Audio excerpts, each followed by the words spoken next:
Right. Good afternoon, everybody. My name is Jason Flame and host of the Master Motivation Podcast. Today is Monday, April 10th, the day after Easter. Hope everybody had a great Easter. And for those of you who celebrated, happy Passover as well.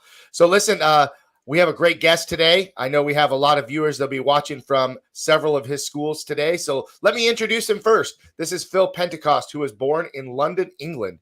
He was raised in Ireland and is a proud American citizen. He had studied multiple styles of martial arts under multiple instructors over the last 32 years. Mr. Penticost had created his curriculum based off of all the styles that he had learned. He now owns and operates 3 dojos in South Tampa and has a business partner near Gainesville. Phil has been self-employed for almost 13 years with his martial arts school, where he has just over 700 active students. Phil Penticost says, "I am proof that the American dream still exists." Welcome to the show, sir. Thank you for being here. Thanks for your time. I'm pumped already. Yeah, let's go, right? It's super exciting. Absolutely, yeah.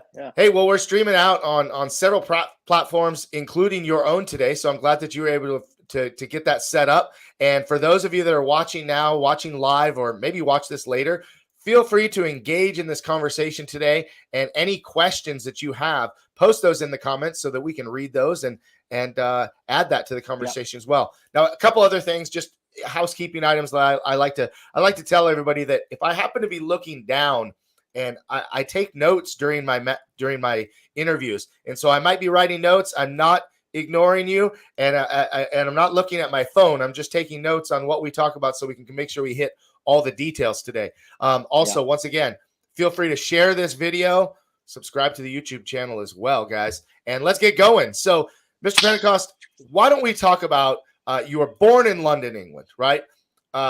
Right. Obviously, long time ago, right? When the dinosaurs roamed the earth. No, I'm kidding. 70. No. Yeah, it feels like a long time ago nowadays. Yeah. So I was born in South London, in a place called Lewisham. My parents lived in a county called West Sussex, which is in between kind of London and Brighton. And I was raised there. I was raised English, God Save the Queen back in the day. And it said, and when we were 9 years old, I was 9, my brother was 11. My parents moved us over to Dublin in the Republic of Ireland. Hard move at 9 years old, but Ireland is a beautiful, beautiful country. So we got to live in South Dublin, in an area called Dunleary. We lived there for 6 years, from the ages 9 till 15. When I was 15, I moved back to the UK. I had a couple of rough years, late teens, made some bad choices. I'll be honest, I made some bad choices and put me in a pretty bad place. At that time, my father was working in Belfast in Northern Ireland. And I called him up, needed some help, and he flew me over to Belfast. I arrived. He met me at the airport. We went straight to the job center. The job center, for those of you, this is pre-internet. This is where you went to find jobs. And I had a job application, and the only place was hiring was McDonald's restaurants, which here in America is a massive chain. My dad then took me to the interview that afternoon, and I started work that night in Belfast. And then I lived in Belfast from the ages of, I was 17 when I moved there until I was 30. And when I was 30, I moved over to America and brought my wife and my 2 amazing children over to the United States with me. And I'm now 49, so I've been here for 19 years now. Wow. I said, went through the process. Immigration is a tough process. Doing it right, doing it the right way is hard to do. But just like martial arts, you grind and you work and you have a goal in mind. And then we get there, and I am a very proud United States citizen. Absolutely. That's amazing. That's a great way to get us started. And I'd love to hear more about any memories from either, while you were in Ireland, while you were in London. Tell me a little bit about growing up as a kid, and if you don't mind sharing, what were some of these bad decisions that you made? Sure, wasn't going to talk about this. That's okay. It's okay. So, when I was growing up, so I had a normal kid, growing up in the late 70s and early 80s, a big Star Wars fan. I said, loved playing outside, being with my friends.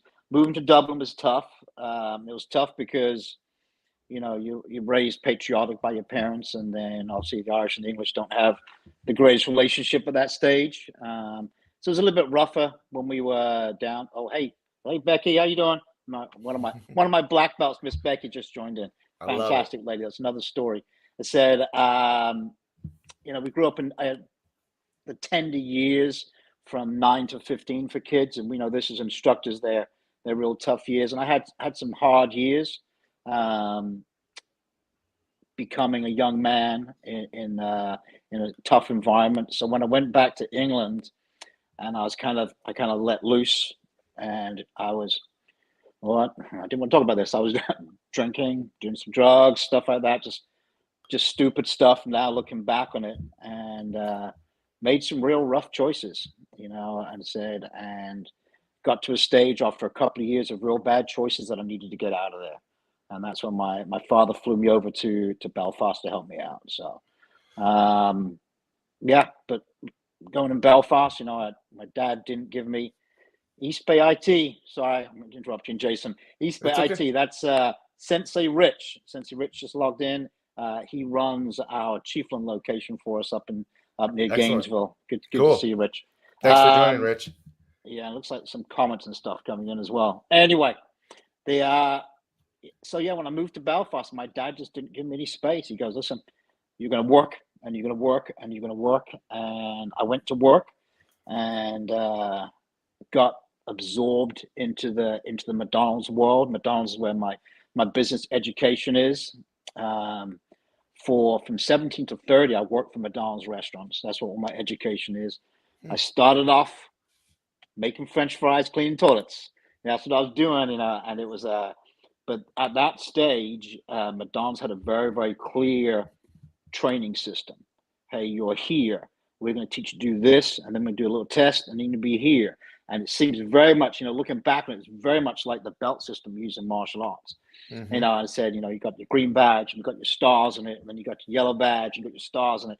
And they had a very, very crystal, we actively promote from within. This is what you have to do. And I've always been a hard worker. I've always wanted the best, black belts as we are, right? I said, and I just got absorbed in it, and I was working away.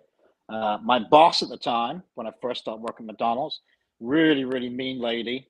Turned out she's now my wife. So I've been married to her for 28 years now. I said, there she is there. Hey, honey, I told you I was going to say it. There you go. You owe me $5. I went to work. I went to work at McDonald's, and I worked my way up, and I became it was called a floor manager, where I just ran a station. And then position became available in a restaurant. It's about 30 miles down the road. And I'm all about being successful. I'm all about doing whatever it takes to get the next level. And it was 30 miles down the road. We were, forgive me, honey, I think we were married, or maybe around that stage in our lives. And I took the promotion, and I didn't have a car at the time. So I bought a bicycle, and I cycled. Now, Ireland is not flat like Florida is. It's like mountains like this. Mm-hmm. So I cycled to and from work every single day for probably about 8 or 9 months while we saved up money for a car. Wow. But I just kept on going. I kept on going, and I kept on getting promotion after promotion after promotion. Learned some amazing lessons from some of the people I work for. I said, hey, how you doing? Sorry, lots of people logging in. It's good. I love it. I'm glad they're watching. It's good. Yeah, I said, so I learned a lot of real important lessons from the people I work with, lessons that I still use today. I still teach even to my black belts today. And, when I left Northern Ireland, I was running a whole bunch of restaurants. I think it's like 17 restaurants at the time. And I said I was in charge of a whole handful of those. So multi-million-dollar organization. And that's what I used to get me from Northern Ireland over to the United States. Mm-hmm. Northern Ireland, if people don't understand the situation in Northern Ireland, it's a beautiful country, 11 months of the year, but the month of July is marching season. Things get pretty ugly there. Unfortunately, I'm not sure about nowadays, but it was a paramilitary run country. There was a lot of violence and hate crimes that went on there.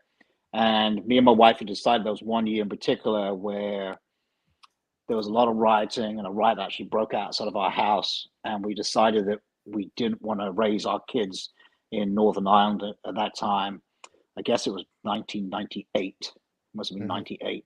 And I'd just been over to Orlando on the McDonald's World Conference.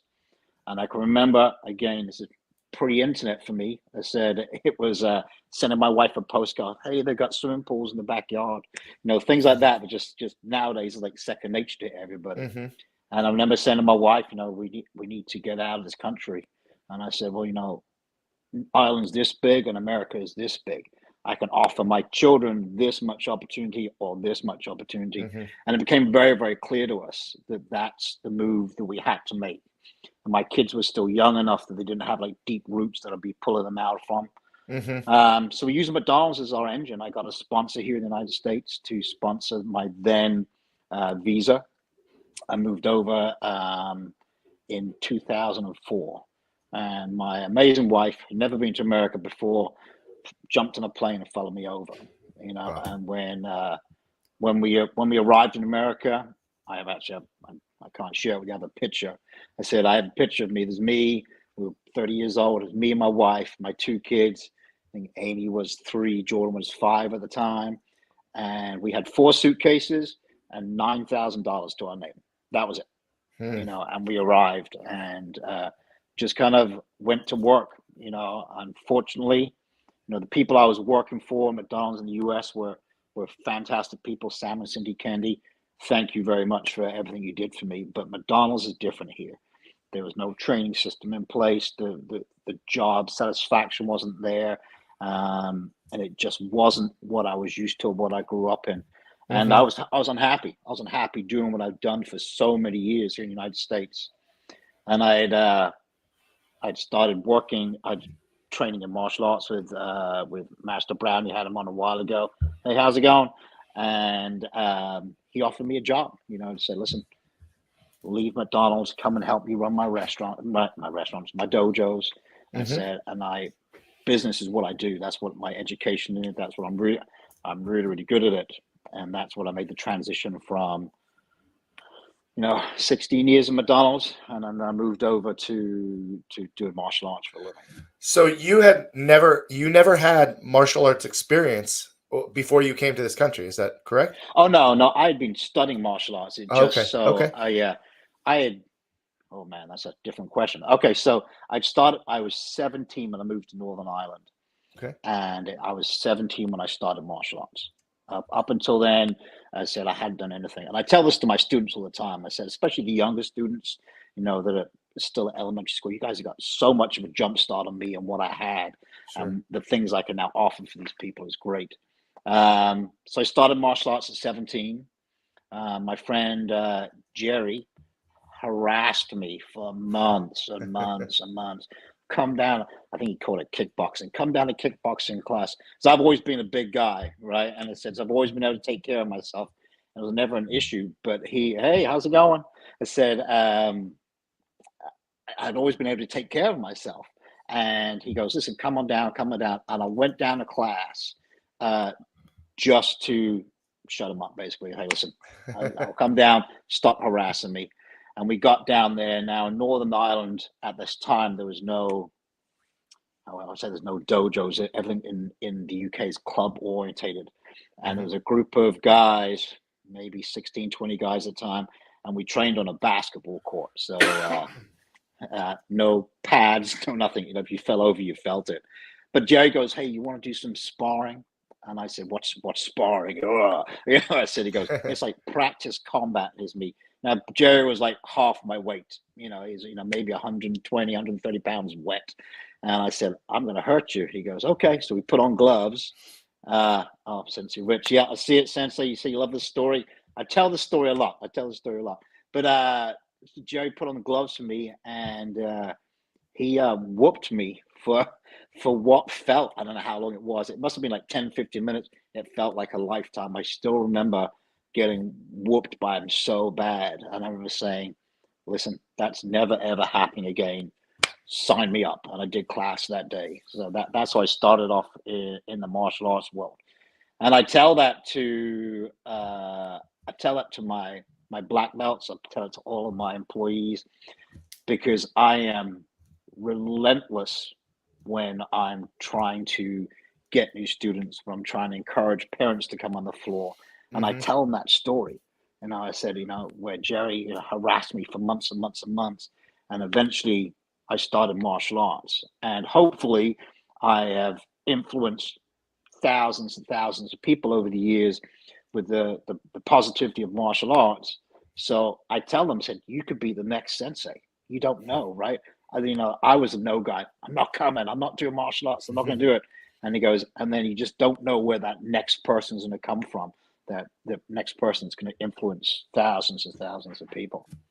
Well, And I that's said, I was going to say that's just a pretty cool story because as martial arts instructors, we're that person all the time. Like you said, we're the one going to the parents, sitting down, going to the brothers and sisters. Come on. We're always trying to talk people into it because we believe in it so much, and it's just so cool that this person, Jerry, I believe, was the one that said, hey, you got to do this. Come check it out. He bugged you because he was obviously passionate about it. He obviously enjoyed it, knew the benefits of it. And it's like, why wouldn't we bring our friends and our family to get involved in this great thing? So you started at 17 after being bugged, right? Yeah, that's right. And then he beat you up a little bit, and then you're like, I'm never going to let that happen again. He beat me up a lot. Not a little bit. We have socialized medicine in the UK, so if you get beaten up, it's not such a big deal. So he whooped me pretty bad. Now that was Taekwondo I was doing back in the day. I said, and I studied that for 4 years. I think I wrote down here 4 years. Yeah. So that was starting in 1991. In 1995, my same friend Jerry, who brought me down, he gave me this VHS, and he goes, "Watch this." I said, "What is it?" He goes, "Just watch it." And it was the UFC 1, 2, and 3. That was it. And I went, "What is this? Well, this is fantastic. What's that jujitsu thing? What's the guy in the white gi doing? Why is he winning that way? Why are they giving up?" And it was within a week of watching those, I sought out a jujitsu school. And it was Sensei Jared McAllister. Another story to go along with you in a minute. Sensei Jared McAllister was the instructor. It was Japanese jiu-jitsu because there was no Brazilian jiu-jitsu, just wasn't a thing back then, especially in the United Kingdom. And I went in. Hey, how's it going? I said I went into that jiu-jitsu school. Now, again, there's no dojos in Northern Ireland. We used to train in a so typical of the Irish. We used to train in bars. So we would push all the tables and chairs out the way, put mats down and train. But I went in there and Sensei McAllister, and I had my Taekwondo uniform on. I was looking pretty cool. I'm doing my bouncing thing. And it was like deja vu. He goes, "Hey, you want to spar?" I said, "Yeah, okay, I've got this. I got this down. It's never happening again." And he tied me up in knots in seconds, absolutely seconds, and whooped me. And again, I said, "That's never happening again." And so I started training in jiu-jitsu. And if you've ever trained jiu-jitsu is like super addictive. And I was training with him 3 days a week on Mondays, Wednesdays, and Fridays. And then I saw his instructor was Shihan Dave Tony, who is the All Island Jiu-Jitsu coach. He trained in a town on Tuesdays and Thursdays, 50 miles away. So on Tuesdays and Thursdays, I would go and train with him. So it was 5 days a week I was training jiu-jitsu. My wife, I love you. You stayed with me through them all. She goes, "Where are you going? You going to jiu-jitsu class again?" I said, "Yeah, and I am. I absolutely loved it." And then, so I trained with them that was 95 to 2004 when I moved to America. So I'd done a lot of Taekwondo, a lot of jiu-jitsu. I tried out a couple of Shotokan karate classes over time. Yes, hey, Julia. I said, and so when I arrived in the United States, so to jump back a little bit, when we arrived here, we didn't know anybody, and when we decided on where we were going to live, we literally researched on the internet, crime, universities, location, weather, and we ended up getting a job in Bradenton in Florida, in South Florida. And when I arrived, I was looking for Japanese jiu-jitsu schools. I gotta go, gotta go, gotta go. Yes, Master Brown. Hey, how's it going? Tim Schrader, he's about to come up in the story right now. That's right. So I tried it. I looked at other schools. There was a Taekwondo school. I went down there and had a look at it and didn't feel right. And there was a kickboxing school. And there was a jiu-jitsu school at the time. It was Brazilian jiu-jitsu. And I tried it out there. And I just didn't get the right feel. And, you know, looking back on it, I think the reason I didn't get the right feel is because it was just me. And half of martial arts, if not more of it, is the friendships you build on the dojo floor. So I wasn't training with anybody at that time.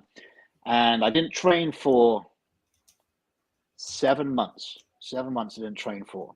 And I just got to America, so I'm focusing on my career and trying to provide for my family. I didn't train. And I met, Master Brand said it, I met Tim Schrader at a barbecue at the apartment complex we're in. And he goes, yeah, I kind of train this like freestyle martial arts. And he's me, all right, I'll try it out. I was trying to build friendship, family. Absolutely, Becky, I love you to bits. I said, I started training. So Tim said, listen, come on down, do class. Absolutely, I want to train. I want to do something. And I went down and I met Master Brown at Ancient Ways Martial Arts. And I loved what he was teaching. And he came over and shook my hand and was listening to me. So that's where I started training with him. And then I had some friends to train with as well. Wow, amazing. Well, I see that everybody that's watching is kind of jumping in, and you know, people get real nostalgic about the stories and the background and the history. And I just want to thank everybody for joining in. Juanita, thank you, and Mr. Brown, Becky, Gabby, everybody here. I'm curious if you guys have any questions. I appreciate all the comments, but if there's a question that you guys want to hear more about, if there's a story that you want to hear a little bit more into detail, please let us know. But, you know, it's awesome to hear, number one, that you had this great career, right? And you moved here to the States, and then it kind of start over in a sense, in a little way, right? And absolutely. So here's what's interesting to me, though, right? You worked for McDonald's, and in the martial arts industry, right? What's the number one thing that everybody says about a martial arts school? Don't become a McDojo, right? McDojo. Well, I think so to combat that, I think I'm hoping what they're talking about is what you are teaching. Hey, Stephanie, family's right. Yeah, huge pain, but yeah, I love this family. Absolutely great. I think when they're talking about I never thought that would come up. McDojo, as I said, I think they're thinking about the quality of what you're teaching and maybe progressing belts too fast, kind of like hamburgers, maybe, I don't know. But one thing I can say, and all my education came from McDonald's restaurants, is they are the leading operations and franchise company in the world. And people can't deny that. You know, is what they sell good for you? No, it's terrible, terrible food. You should not eat it. If you do what I knew, you wouldn't eat it. I said, but he goes, but it's they are really good at operations. They're really good at production. They're really good at advertising, marketing, and running a business. And that's what all my education came from. Yeah. So it's one thing I know really well. If I could show you, my P&Ls have changed now, but when I first went out and opened up by myself, if I could show you a McDonald's P&L and a Victory Martial Arts P&L, they were almost identical. So I took what I know from really world-class business and I applied it to my passion and my love for martial arts. And I think that has been a key success to why we are able to run the numbers we run and do the things we do, for that pure aspect. I think I have learned as many lessons from McDonald's, from the people I've worked with at McDonald's, as I have from my martial arts instructors over the years. Maybe different sets of lessons, but it's not a McDojo. It's a dojo ran like a successful restaurant. I always thought it's funny, if depending on how you look at it, right? The perspective that you're coming from, right? But when you compare any business, like you said, to McDonald's, I mean, I would love my martial arts school to be known as much as McDonald's all over the world. I would Yeah. love to Mhm. think that my martial arts school runs with systems effectively as much as McDonald's does. I mean, they say that McDonald's, a billion-dollar company, can be run by by teenagers with really little to no Right. education, and that business flourishes. Now, of course, when we start talking about the substance or the quality of within, yes, I think we could both agree McDonald's food Right. is not the best food for you. But when you look at it from a business standpoint, Right. I think, and you've said it yourself. You've taken the model, the business systems model, and I Mhm. love what you said much earlier on, that there was a very clear path, a career Yeah. path when you were at McDonald's. It was almost like, and you said it was almost like the belt system that we Yeah. use in martial Mhm. arts, and I think that that's so important in any business. You need to have that vision, and you need to have that Well, clear path on how we move forward. I think we know that if you're teaching martial arts for a living, you know and understand the white belt and the yellow belt. And you Mhm. understand and we all know it works. We all believe in it. That's why we do what we do.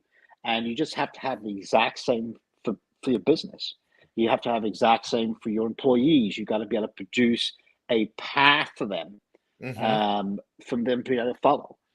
So when I have a McDonald's has an operations manual, my dojos have operations manual. I said McDonald's has a training manual. I said my dojos have training manuals for the instructors, training manuals for my operational staff. It's all kind of laid out for them, so it's crystal clear. Mhm. Like, it's a Monday, all three and a half of my dojos are jam packed right now with students, and I get to be at home because they're following that process for it as well. So Right. I'm going to finish here and go to the dojo because that's what I do. But this is And you know that most martial artists, they get into it because they're passionate about teaching, but they really right, have no, business education. They really have no right, understanding of, what it none, takes to make that happen. right. And unfortunately, so many of them struggle for so long because of that. But I'm glad that you've been able to Well, take what you've learned from another area yeah, and apply it to your business. I want to throw this question up here before it gets lost up there. go ahead. Juanita is asking, what is your favorite part of your day at the dojo each day with your students? Oh man, my favorite part of my day. Oh, there's so many of them. Listen, I do my best. If my staff are watching, I promise you, do my best to set foot in every one of my locations every single day. Mm. And I have a little system that I use depending on what day of the week it is. And I love seeing my team. I love it. I love seeing my team. I go in. Every dojo has got phenomenal teams. There is a manager in charge, and there's a head instructor, and then they have people below them. I love seeing them. I love watching my instructors grow. Once I talk to my team, and we work very, very hard to make sure our team are happy. Buy you guys a lot of coffee if you're watching. I said we work really, really hard. Hey, Miss Melinda, how you doing? That's the Riverview Dojo checking in. I think they've got it set up in the after school room. I think the after school kids are watching right now. Awesome. So I love my staff. I spend a lot of time with them. They bring me a lot of joy, a lot of satisfaction. I love seeing them grow. Ruskin students, hey, how you doing, guys? Sorry, I said we're getting bombarded now. You've asked for it, right? I Well, said, that's what it's all about. so I love my staff, and then there's a clock ticks.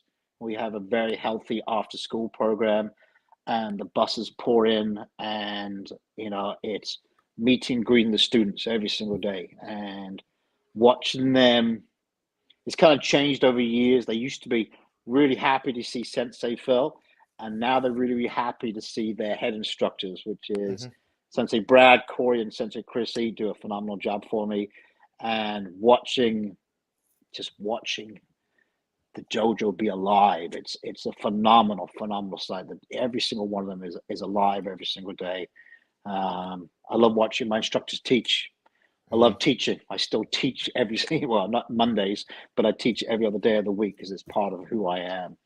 That's a great question. So I don't know. That's not really not one thing. I love what I do. I have the greatest job in the world. Hey Robbie, how you doing? I loves beating up in the black belts. Yeah, yeah. So that's part of it. I mean, that's it's okay, right? it's part of it. You know, I go back through to touch on that subject, Robbie. I think you've heard this before. Sensei McAllister, who is my first jiu-jitsu instructor, he would teach us. And then I'm probably off subject, so keep me on track here. Once a month, he would come out on the floor and actually just annihilate us. Just it wouldn't even there wasn't a chance, you know, you'd be like seconds, you're wrapped up in a ball, getting tapped out. And I used to ask him, you know, Sensei, why do you do that? You just kind of humiliate me. He goes, to remind you why my belt is blacker than yours, to remind you why I'm in charge and you have to listen to me. So every now and again, because we we build up hey guys, we build up our black belt self-confidence, especially my head instructors. They are absolutely outstanding.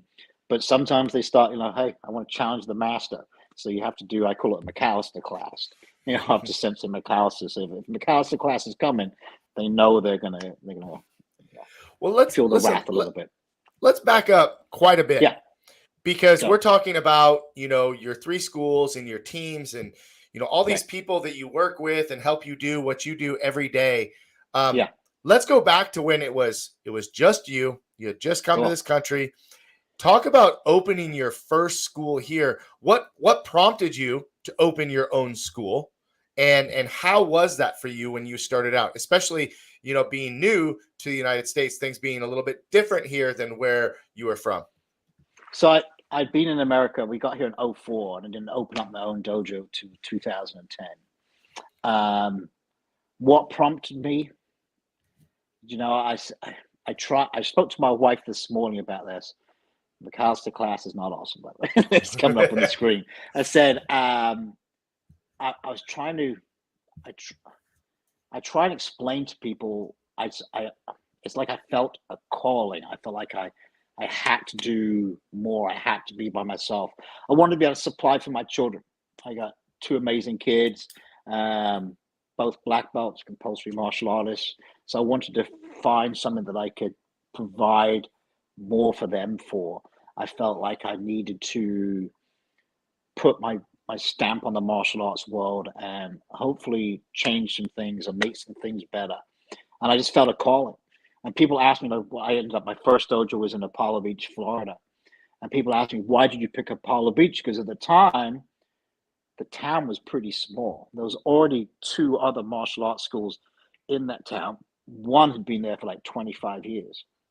And I said, well, I did my demographics, and they gave me one story. You could see how the ages were changing. So it used to be the retirement town. Um, but every time I went out looking where I was supposed to open up, um, I just kept ending up back in Apollo Beach. And people say, why did you pick Apollo Beach? He goes, I just felt like that's where I was supposed to be. And I can't explain it any greater than that. I Mm. just felt it was time, and I felt that's where I was supposed to be. And when I first opened up, I poured every single penny. And I've got a cool story about this. Every single penny into the dojo, to open it up. How did I feel? I was terrified, Yeah. absolutely terrified. I, I will always outwork everybody. Destiny, hey, Sensei Rich, how you doing? I said, I will always outwork anybody. So I knew what I had to do. I knew what I had to offer. I built and planned out my dojo based on my martial arts skill and knowledge and based on my Madon's education. So I knew the system was perfect for it. I opened up at 7 o'clock in the morning. Why 7 o'clock? Because you got to drive past the dojo to Apollo Beach Elementary School, and I wanted that morning traffic. I wanted them to have the open side flashing, and I stayed at the dojo until my last class finished at 9:30 that night. And I did that well Monday through Friday every single day, and I used to do Saturday mornings as well. Um, absolutely terrified, yeah. But you know, I believed in what I had. I had a couple of students come up with me when I first opened up. Um, and then eventually they just started like trickling in, kind of one or two at a time. And I got a couple of stories about when I first opened up. Is it okay to share with you real quickly? Yes, please. Yes, please. Yeah. So, first story for any of you who are trying to grow your martial arts school, get involved in local schools. Absolutely. I said, I remember when I first opened up, I had two ladies come in the front door, and they were PTA from the local elementary school, and they were looking for donations to raffle off Hmm. to their local auction to raise money for the school. And I donated them two club packages. And about a week pass. Hey Becky, thank you. About a week passes, and they both came back to the door. Same two ladies. I said, "Me, how the raffle gone?" She goes, "Well, people didn't know who you were, so we didn't sell them. Mm. You know, not even for like $10. No, we didn't sell them." She goes, "So they bought them for their kids." Oh, And they put their kids in there, and both their kids, Zachary and Rachel, made it to black belt with me. So they were with me for at least 5 years. But they started growing that way. So that was kind of my first kind of in with the school. I have a cool story about a really good friend of mine, Terry, who was my first ever paying student. Came in, had got his hair cut, the barbers across the road, signed up for classes. I remember because people asked me, what it was like. And when I say I was broke, we had no money. It was a Monday night. I'd called my wife and told her I wasn't able to come home that night because the gas tank was empty. I didn't have any money. And I was just going to sleep at the dojo, so I was going to go back the next day. And she goes, okay. And she understood that. And Terry came in the very, very early days. It was like private lessons with everybody. So I did a private lesson with Terry. We did his kata, we did his techniques, all that kind of stuff. He finished class, and I had like 10 T-shirts that I had made up when I first opened up. And as he was leaving, he goes, "I'm gonna buy a T-shirt." He said, "Just go buy a T-shirt for me," and they were like $15, whatever they were. And he gave me a credit card, and I'm like, "Okay, I'll take it. I'll pay the fees, and I'll wait 3 days to get paid." He goes, "Actually, not I've got $20 in my car," and he ran out to his car, got $20, and gave me a $20 bill. And I remember, very professional. Thank you very much, sir. Appreciate your time coming down. Calling my wife and say, "Honey, I'm coming home." And I went over and put some gas in the car. So it was cool. yeah. To Those share early some, those early days, right? Early oh, days, people, don't realize how much sacrifice goes into being, a business owner, right? Because you'll sacrifice everything just to be able to help that business grow. And I mean, I'm listening to you tell a story about, being yeah, excited about making that $20 to fill the gas oh, tank. I mean, I can remember yeah. I was young when I started my school. I was 19, Oh, and wow. Yeah, it was just it was like every little bit, every sale, I would get so excited about every sale because that just meant that I was going to be able to save a little bit more and maybe buy yeah, that equipment that I wanted to have in the school. But I also want to go back and the PTAs in the schools. yeah. I agree with this so much, and so many schools struggle, martial arts schools. So many schools struggle with No, getting into the school system and working with the school systems. I know I was there at one time as well, and right. I learned very early on that giving was the way in. The more I 100%. gave, the Yes, way I 100%. gave, and the more I gave, the more opportunity came. And it got to a Yeah, point where we are constantly being asked. We didn't have to search it out. We were being searched out.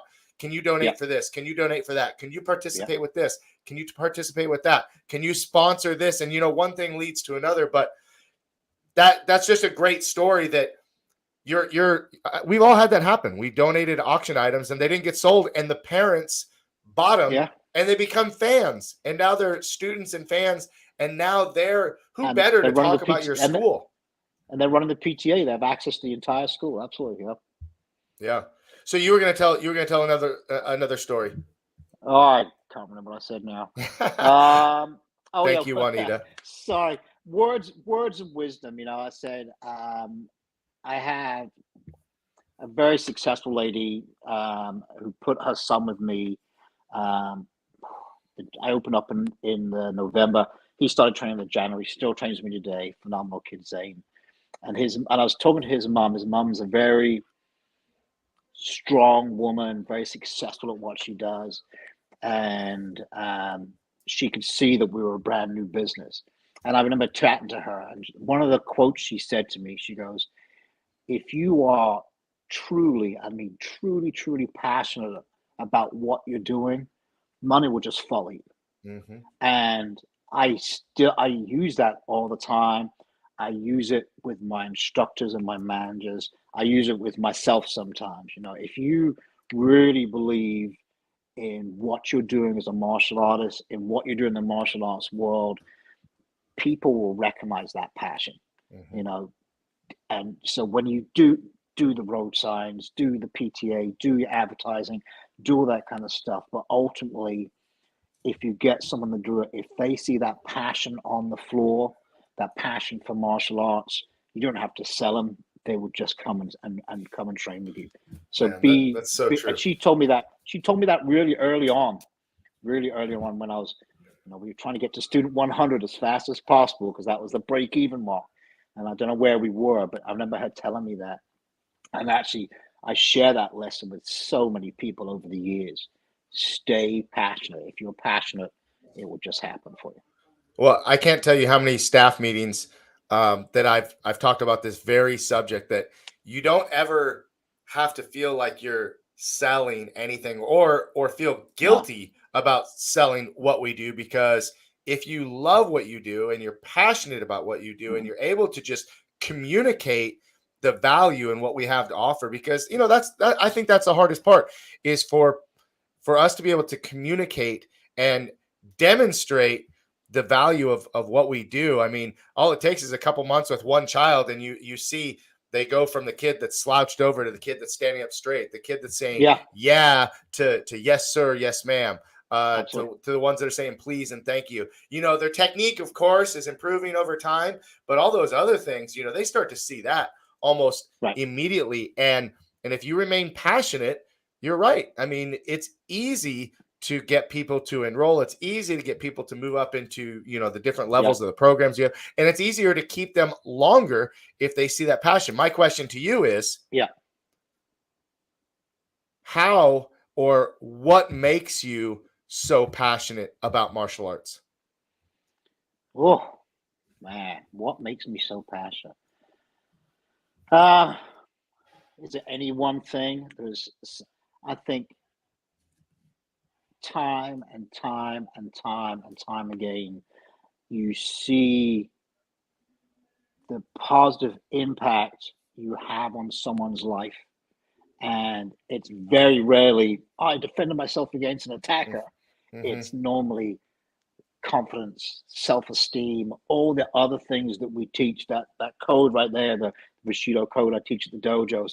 It's them. I feel, we create this current generation, or definitely the next generation of warriors, of gentlemen and lady warriors, and not warriors like we're going out to battle, but warriors that will stand up and be polite and be respectful.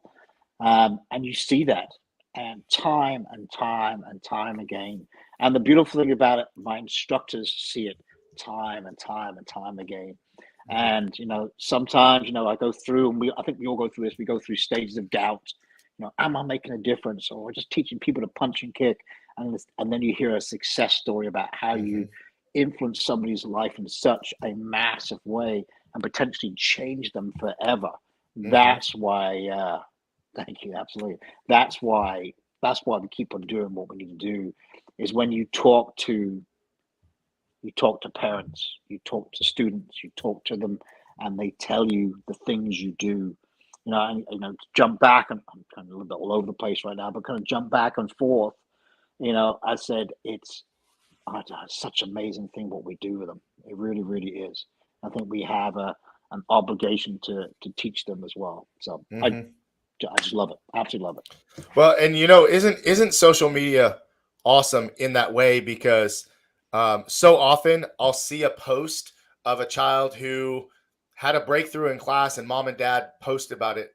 And they didn't Yep. really tell me about it, but I saw it, right? Yeah. Yeah. Or Yeah. Yeah. or the student that gets student of month at school, or gets a home run in baseball, and you can't help but think, that a little bit of that confidence, a little bit of that hard work, a little bit of all of that went into that came from what we do in our schools. It is really truly awesome to see the impact that we have, not just within our four walls, but what happens with that child when they're at school or they're at home or they're playing, baseball, soccer, football, whatever sport it is. And then to take it one step further, like you said, to watch a student that's been with you for so long now become an instructor. And now that student is having an impact on the next generation of students, and so on and so forth. That's an amazing thing to see in our school. It's amazing, and it used to be, it used to be just me, back the very first day, it was just me and whatever students came in. And now we've got growth because we've been open for so long. It's now now I have 4 dojos, and they've all got instructors and they've all got assistant instructors. So now, if I touched, and hopefully I did, 1,000 lives, they're touching 10,000 lives. And if they keep going, they keep growing, and they keep listening and learning, then we'll continue touching as many lives as possible. Definitely. And Richard just said it, changing lives one at a time. Sometimes you hear it, changing lives one black belt at a time, whatever it is. I mean, honestly, it's literally one day at a time, one act at a time, when you really break it down. And it's just such a unique, martial arts is so unique compared to the other sports and other activities. I have 2 children as well, and I've watched them not only go through our program, but play in the other sports. And, I love everything about baseball. I love everything about soccer and football and dance and all the things that they've done. But there's something unique about martial arts. And you said it earlier too, about the relationships that we have and the relationships that we build within our school. I mean, how many times have you seen 2 kids that never knew each other become best friends out of your martial arts school? And you watch them go on, how many times have we attended weddings, or our students are having children now, and all these other life events. Soccer, you start, you play, season's over, and you move on to a new coach.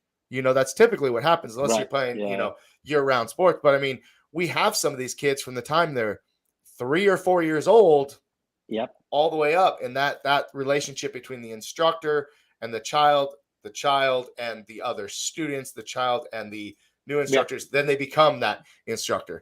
And it's just, I think it's very unique.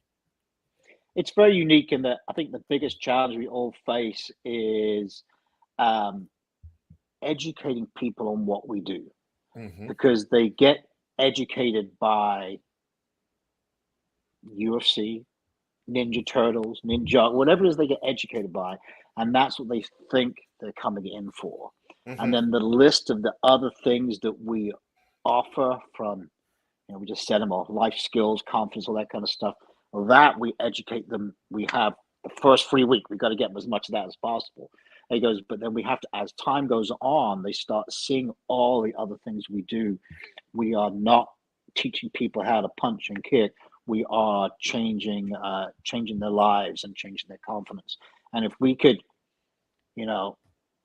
find a way to better educate people on what we do, our lives would be a lot easier. It's really easy to say, hey, this is what happens in baseball, this is what happens in soccer. But say, this is what happens in martial arts, but this is what it does for you for the rest of your life. That's the marketing we got to do. Well, and what I love is that people come to us. Everybody comes to us for a different reason of their own.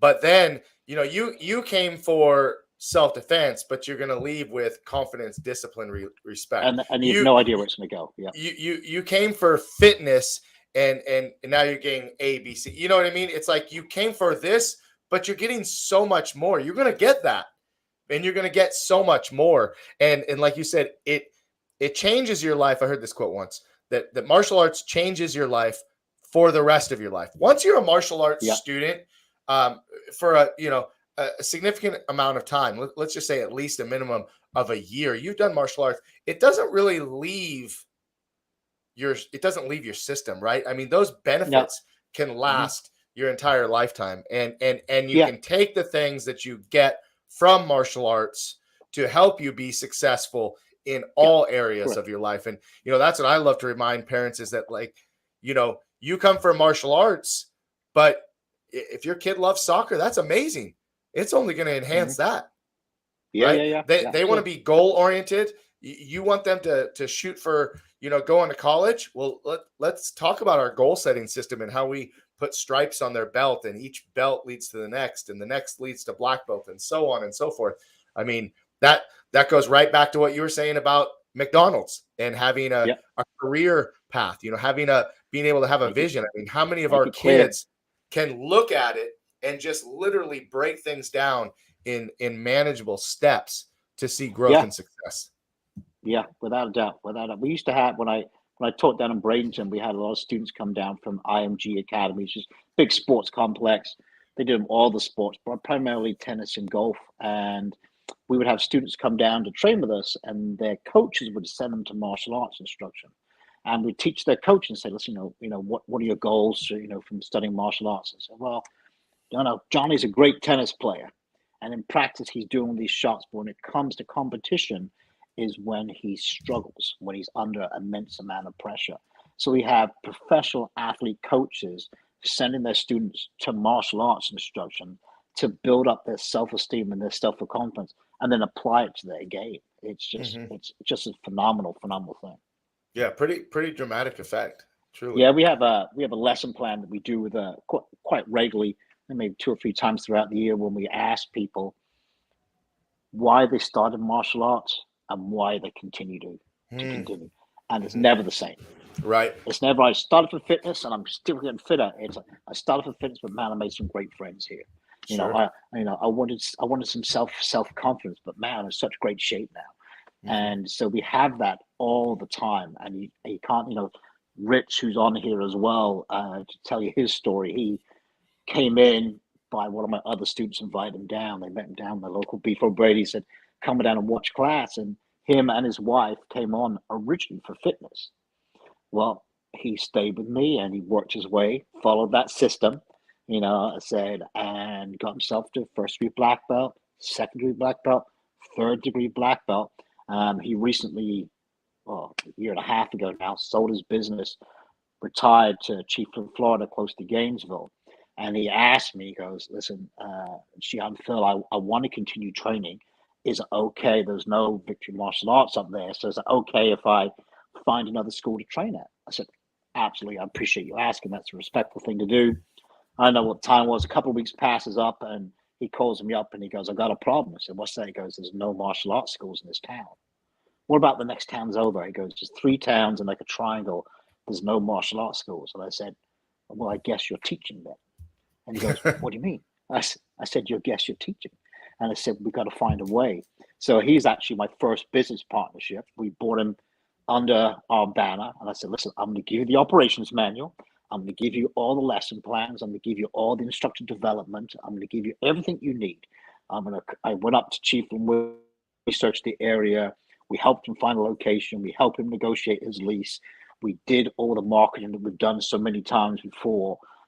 We did his open house, and now he is like ultra successful up there because he followed that path. And this is a guy that went to Beef O'Brady's for a hamburger, came in for fitness, changed his life, and now he's changing thousands of other people's life. Running his own dojo. It's just a phenomenal story. That's a great story. That's very cool. Very cool to hear. I love it. Um, Listen, we got about 5 minutes left, a little Okay. less. Anybody that is watching currently, we still got a lot of viewers right now, guys, and I appreciate all the comments so far. But if you have any questions, anything that you want to know before we shut this down today, please post in the comments any questions. And Yeah, there's absolutely. Yeah. Richard. He said that you still come up to visit. I'm going up on Friday. I'm doing a nunchuck seminar for them on Friday. There I you go. watched the John Wick movie and I said, that's it. I'm doing nunchucks. So it's Good very stuff. cool. So, I'm curious though. Now, you opened your very first school. Was the goal for you to have a chain of schools? Was it your No, goal to continue growing? What were no, your thoughts no. when you first opened that very first So I school? didn't, I'll be honest, I didn't really have a plan of how big I wanted to be. My goal was I wanted to have, I'd done the mathematics on it.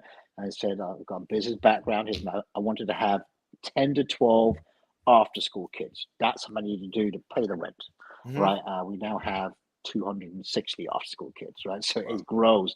But then I think I had myself and I had another instructor, Sensei Adam Saeed. He was with me at the time and he was growing right behind me and chasing me. And we kind of outgrew the one dojo. There wasn't really enough space for two big alpha instructors. So that's what kind of caused us to open up the second dojo. I wanted to have a place that he could grow in. And then then that one grew and grew and grew. And then go, oh, okay, now we need a third one. I opened it for my Hmm. son, Sensei Jordan. It's now changed hands to Sensei Corey. He goes, but then it's just, I feel I don't know if obligation is the right word. I want to provide as much as I possibly can for my black belts, for my Hmm. instructors, for my employees, as much as I possibly can. And if that means opening dojos for them, creating positions for them, growing for them, I would do that, and I would continue to do that. It's I have a couple of quotes that I kind of live my life by. One, and you guys hear this all the time if you're watching: "Poor is the master whose students don't exceed him." And I'm not sure who wrote it. Maybe Fornicosi. I'm not really sure. Because, but my instructors and my staff members have to do better than I am. I'm going to teach them everything I know. Sensei Chrissy, Sensei Brad, Sensei Corey, I'm going to teach you absolutely everything I know, and you're going to take it and you're going to put your twist in it, and you're going to grow and you're going to make Hmm. it bigger and greater. Yeah. So as long as there is a demand and a need for me to continue growing and doing those things, I will continue growing and doing those things. Now, are there any plans, specific plans? Do you have a number in mind? Do you aim for? I'd like to have 10 schools, or I'd like to have three more partners. Is there anything like that now? I love your thought that you want to provide for your instructors and you want to Right. provide for your students. But is there a goal in mind now, or are we waiting for the opportunity for someone else I to step up? So my personal goal, which changed over the years, was I thought I could run three by myself Hmm. successfully, and I run my amazing team run my dojos for me, and so I have the three, and I feel comfortable. That's a number that I can manage and I can own and grow people in. After that, it would be business partnerships. That's where Sensei Rich has come in. He's like Hmm. the first module, super successful. So then I think I want to take over the world. We're trying, Sensei. We're trying. I said it's I'm trying to find an avenue that people want to open up their own dojos. Hmm. And preaching to the choir here ain't simple, right? You've got to be a great martial artist. You've got to be able to teach, because I know a lot of great martial artists that can't teach, right? Right. You've got to understand business. Yep. If you can't keep the lights on, doesn't matter how good you are, right? And then you've got to become a leader. So if we can, and some people are natural born leaders, some people can be groomed. So I'm looking for those people to have those four things in Hmm. my own place, and then I grow them and I train them, and they're going to come to me at some stage and go, listen, I want to open up my own dojo. Hmm. And I said, what's the one thing you think anyone? I was going to save this will be the last question for today. Okay, yeah, go ahead. So then if people come to me and they say, listen, I want to open up my own place, hopefully I could bring them under our umbrella of our dojos. They can bring under, from things like insurance to wholesale programs to marketing, and they can follow a successful formula and hopefully do what we do. So. Hmm. That's awesome. Well, here's our last question of the day. This is from Stephanie. What's the one thing you want everyone to know about the benefits of martial arts? What's the one thing? I know she said one thing, so that's Okay, so hard is to it? say one You thing. say one thing. Yeah. I'm gonna, Stephanie, you're gonna hate me for this. I'm gonna make it three. I'm gonna say it's mind, body, spirit. We Oh, we wow. we offer all three. You think you're coming in for one thing? I'm gonna give you all three. We're gonna give you all three. Hmm. We're gonna strengthen your minds to allow you to make better choices in life. We're gonna strengthen your bodies, good push-ups, good martial arts skills, and ultimately we're gonna strengthen your soul and make you hope you make better human beings for this world. That's, I think, I know Love it's it. not a one answer, that's three, and it's kind of cliche, but it's true to us all. It works. It works. And it is Absolutely. true. Yeah. Well, listen, thanks for being on the show today. I was excited to Uh, have you on today. I know you were as well. And it's been a great conversation. We've had a lot of engagement, a lot of right. questions, and a lot of people sharing with us today. And you've had It went quite by the real impact. fast. Yeah, it went by real fast. Listen, if to finish up, listen, I tell you, the American dream is not dead. I said, when I to cliche, I went, we arrived here with $9,000 and nothing, and now we've got four. Thank you, honey. I'm proud of you too. Four amazingly run dojos and an amazing wife behind me. I really believe in martial arts. We're going to continue growing. We're going to continue being successful. Thank you to every one of my team members that allows us to be able to grow and be successful as well. Because if it wasn't for them, I would be doing it all by myself. They're amazing. Well, good for you, and congratulations on all your success. Thank you for sharing your stories, wisdom, experience with us today. I hope that everybody that watched today took something home with them. And please do me a favor, share the video so more people can see it, and subscribe Yes. to the YouTube channel. Check out Master Motivation Podcast with several other martial arts school owners, professional Yeah. wrestlers, authors, comedians, actors. We got the whole gambit. So check it out, guys. And I can't wait to be on again later this week. But Mr. Penticost, thank you so much for your time. Thank you for having me. I'm honored to be on the show. Appreciate it. Well, guys, that's it for today. We'll see you next time. Have a great day. Bye, guys.